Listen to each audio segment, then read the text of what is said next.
Hello বন্ধুরা, আবার একটা রান্নার ভিডিও নিয়ে চলে আসলাম। এ দেখো কমপ্লিট মাছ রান্না করব। বাড়িতে লোক আছে, একটু বেশি করেই রান্না করব। 3-4 জন আছে বাড়িতে। কমপ্লিট মাছ রান্না করব জিরে আদা আর লঙ্কা বাটি দিয়ে, কাশ্মীর লঙ্কার গুঁড়ো দিয়ে, আর করব আলু দিয়ে। কড়াইতে তেল দিয়ে দিয়েছি, তেল গরম হয়ে গেছে, মাছ দিয়ে দিলাম।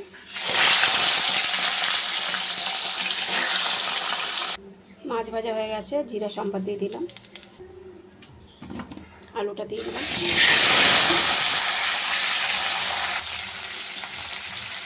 একটু লবণ দিয়ে দিলাম, হলুদ দিয়ে দিলাম। এরকম বন্ধুরা, এমনি জিরা আছে, আদা আছে, লঙ্কা আছে, টমেটো পেস্ট আছে, কাশ্মীরি লঙ্কার গুঁড়ো, হলুদ, লবণ সব দিয়ে দিয়েছি।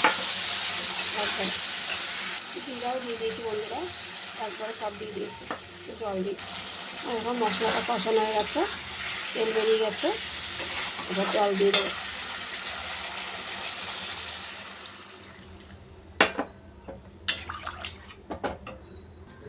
দেখো মাছের ঝোলটা ফুটে গেছে, মাছগুলো দিয়ে দেবো।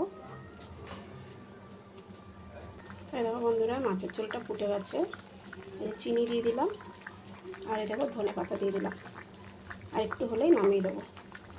আলু ঠালু সব সিদ্ধ হয়ে গেছে, এই দেখো আলু সিদ্ধ হয়ে গেছে।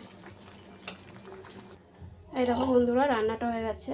একটার মধ্যে অল্প নামালাম, একটার মধ্যে বেশি নামালাম। তাই আমার রান্নাটা খুব টেস্টি হয়েছে, তোমরা কিন্তু অবশ্যই বানিয়ে খেয়ে দেখবা। আর রান্নার ভিডিওটা কেমন লাগলো অবশ্যই কমেন্ট বক্সে জানাবে।